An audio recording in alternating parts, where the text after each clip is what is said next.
One of the best things about character design that I really like is that I can personify non-human things into humans and give them some personality.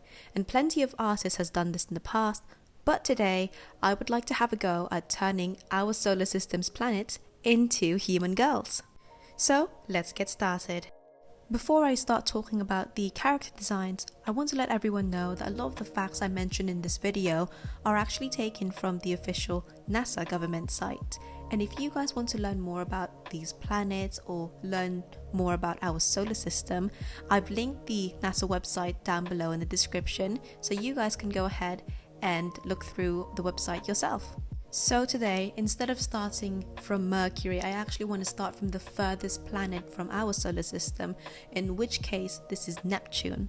Because of how far away it is from the Sun, Neptune is actually quite a dim planet. It's a dark, cold ice giant, and looking at the 3D model of it, which I got from the NASA website, there aren't too many features of Neptune except for its eerily blue color.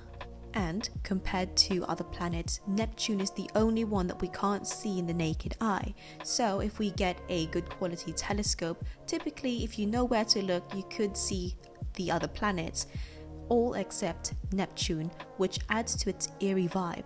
So for Neptune's design, I kept the model quite plain to keep it in theme with Neptune, but added the water effect on the hair. You would see that a bit later on as well, to represent the dense ocean of water, methane and ammonia that is present in Neptune. And one thing you would notice about this character is that I didn't draw her eyes. Later on in the video you would see that the eyes are kind of a prominent feature in a lot of the characters I draw, not just on this video but a lot of other videos as well. But for this case I thought it'd be really interesting to hide her eyes under really thick fringe, kind of like how Sia looks, just to represent that fact that Neptune is the only planet that we can't really see with the naked eye. And you guys might be wondering, why does Neptune have 3 puppies and 1 cat?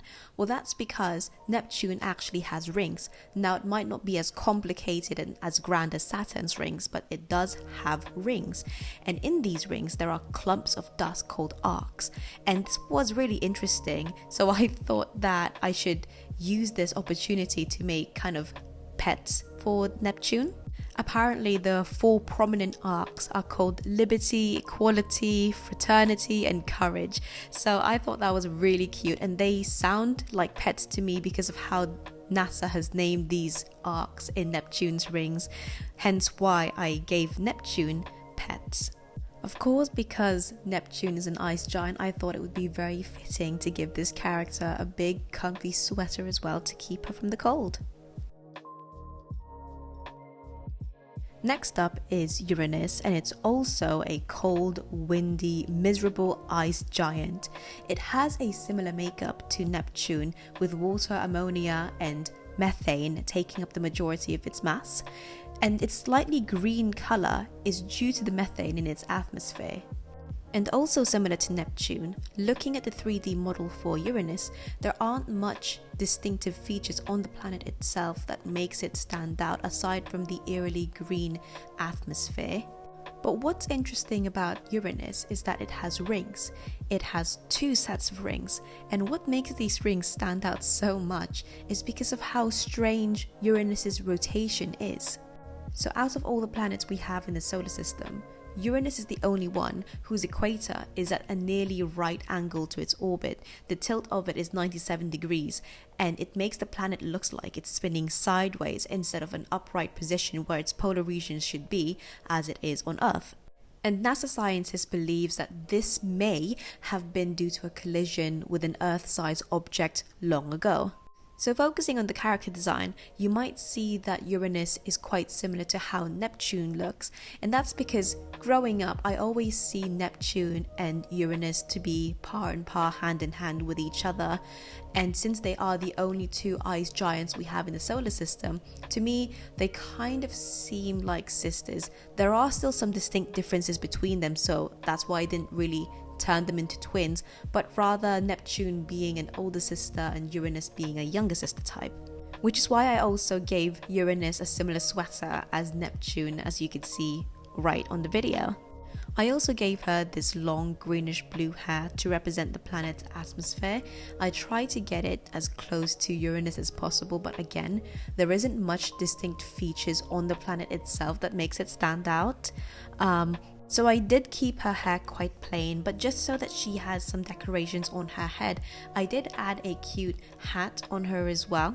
And finally, I made her look a bit more closed and reclusive just to represent the desolate and mysterious outlook of Uranus.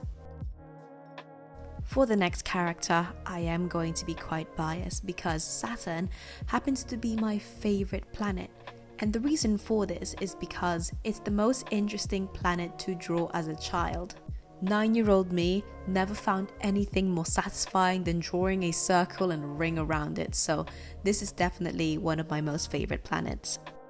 So, more about Saturn itself. Of course, it's one of the gas giants that we have in this solar system, and its rings are actually thought to be made of pieces of comets, bits of destroyed moons, and asteroids. Saturn is also blanketed with these thick clouds that appear to have some faint stripes, jet streams, and storms.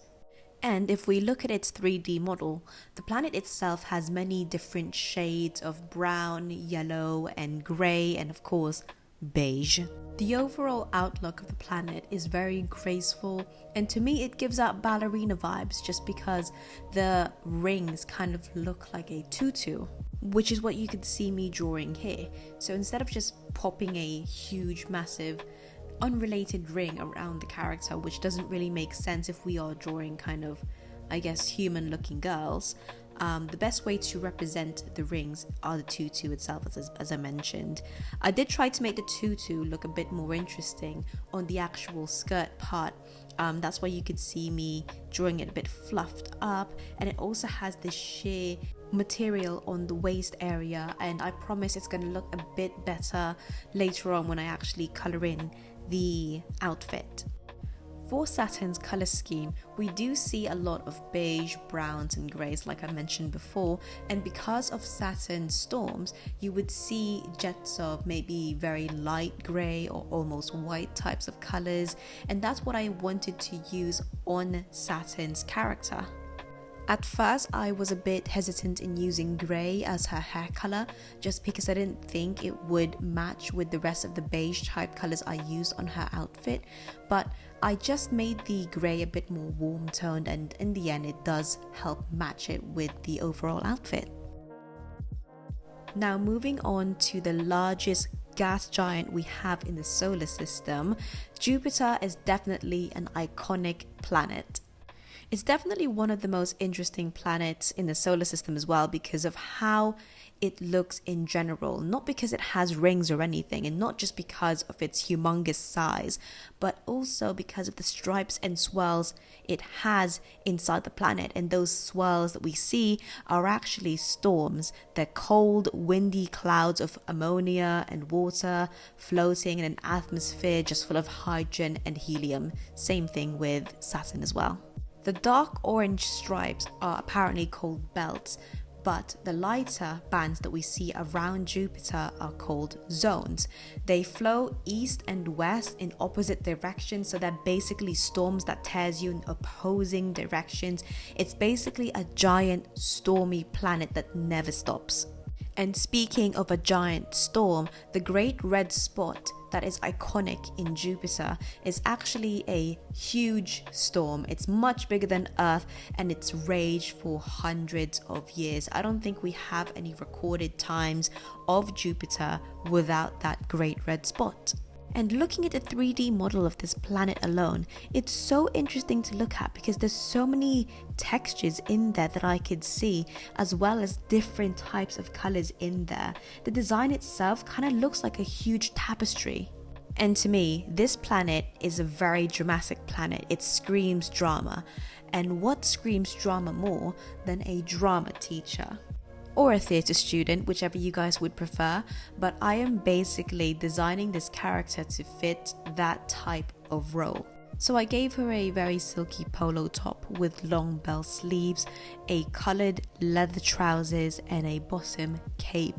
I also kept her hair very bright orange or red kind of colour to represent the great red spots, and I thought that the bright warm colours suited for a very bright warm personality.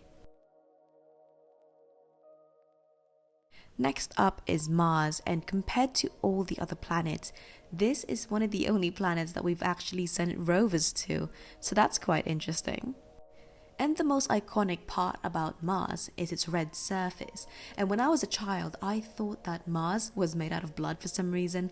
Have no idea where I got that from, but unfortunately it's not that drastic. So Mars's red surface is due to the iron minerals present in its dirt, so it oxidized or rusted, causing the surface to look red.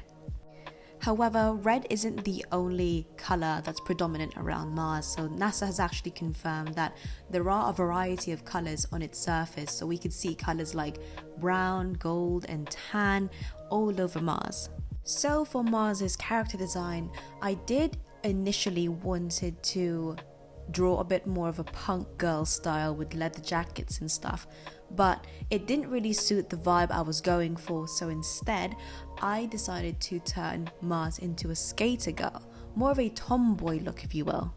Mars is also covered with canyons, craters and volcanoes, which gives off danger vibes, so I thought that having a skater girl would suit, because it seems like people who would explore those kind of stuff are kind of thrill seekers, so that's the kind of girl I want this character to be, but she's also very reckless and distant. You can see her kind of giving off this disapproving look as well, kind of looking down at whomever's in front of her, almost giving off a very cocky attitude. And the best character I could probably compare her with would be Bakugo from My Hero Academia, and that's only in terms of their personality and attitude. I would definitely say that she would have a very similar personality type to him, and that's how I would see Mars if Mars was a person. And because she likes to, I guess, skate around canyons and craters, you could see that I've added some bandages around her legs and arm as well to represent that. And to show how much she skates, I thought it'd be quite funny to have her hair permanently pulled back to show that the wind is always caught up with her hair or something. I'm not sure, I just thought that was a really funny concept to add onto this character. And finally, our home planet herself, Mother Earth. She's the only possible habitable planet we have in our solar system, and the liquid water helped form that life 3.8 billion years ago. We have a variety of water life, terrestrial life. We have this rich history of life that formed billions of years ago. And what strikes me till this day is the fact that during, before or after Earth was formed, there were so many circumstances that would have made this planet inhabitable. There were so many events that could have killed life on this Earth, prevented life on this Earth, yet still life thrived anyway. And to me, that's really, I don't want to say suspicious, but it's also coincidental, isn't it, that even after a huge asteroid had killed off the majority of the dinosaurs, life still found its way around that. And still to this day, we have so many species in Earth that are still being found. It's just so interesting to think about how any other terrestrial type planets in the solar system could have had life. Mars could have potentially had life, and that's the reason why NASA is trying to do a lot of research on them at the moment. There's definitely not much evidence of life in Mars at the moment, so NASA scientists are trying to find out evidence of past life. That's what they're trying to do. But there's other terrestrial planets in the solar system, like Venus, for example, that could have had life, could have made life. So it's so interesting to see that only Earth, out of all the planets in the solar system, formed life. But anyways, for the character design, I thought that I should go with the boho chic style girl. So she would have this crocheted cropped bralette with a very long windowed skirt that has a boho chic style pattern onto it. I gave her puffy pigtails as well, just because I thought that would be really cute. Mother Earth will definitely be very cute.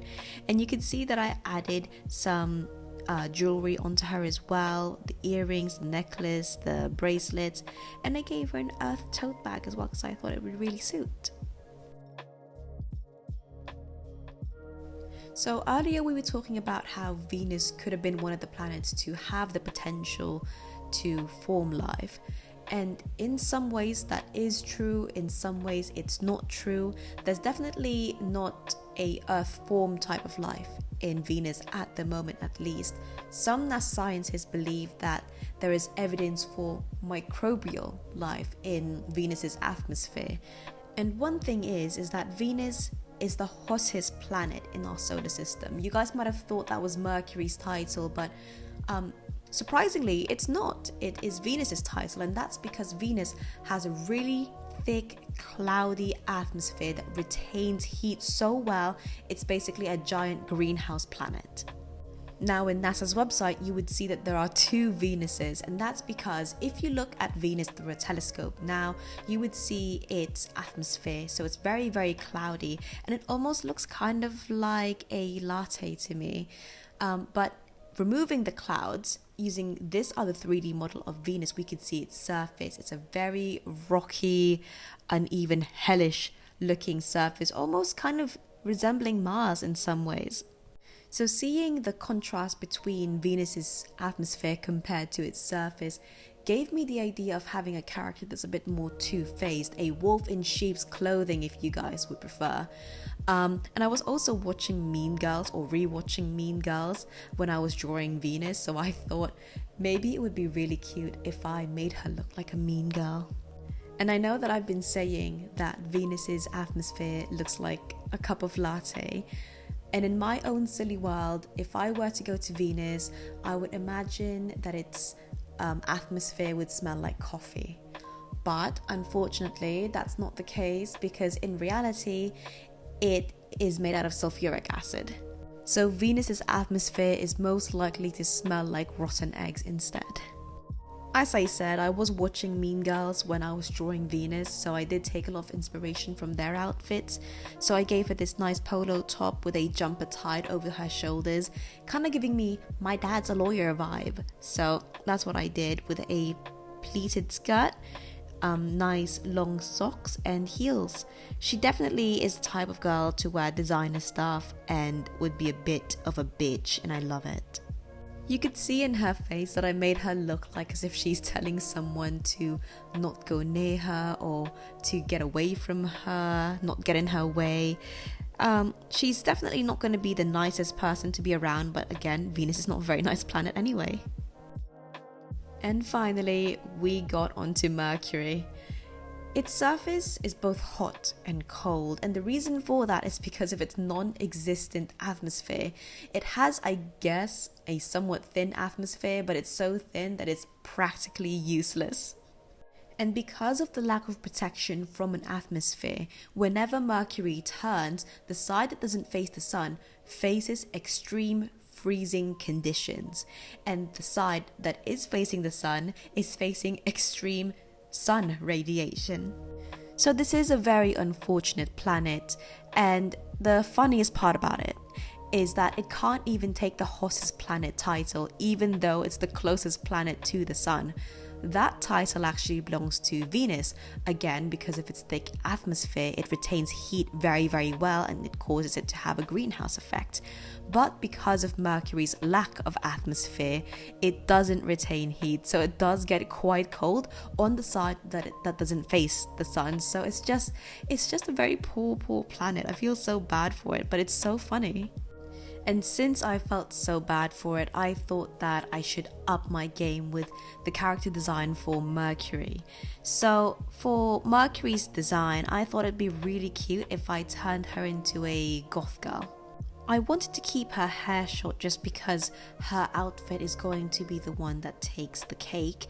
And speaking of her outfit, it's kind of like a rugged dress style. I'm not sure how to describe it, but I saw an outfit similar to this in Pinterest, and it's basically kind of like a ripped style dress, and I thought that is so cool because you've had ripped jeans, you have this kind of ripped shirt style that's going on for the past few years as well, so why not a ripped style dress? That is actually such a cool concept. The dark makeup look is definitely one of the key features of a goth girl type aesthetic, and typically, depending on what kind of goth girl style you're looking for, you would have a dark eyeshadow with dark lipsticks to make your eyes really pop out. And because I felt bad about Mercury's lack of atmosphere, I thought it just fits to give Mercury a umbrella and a hat to protect her from the sun radiation. So that's it for this video. Thank you so much for watching, everyone, and I hope you guys like the designs for these planet ladies. It does take me quite a while to draw and edit these videos for you guys, so please do like and subscribe if you want more videos like these in the future. And I'll see you all next Mango Monday. Bye!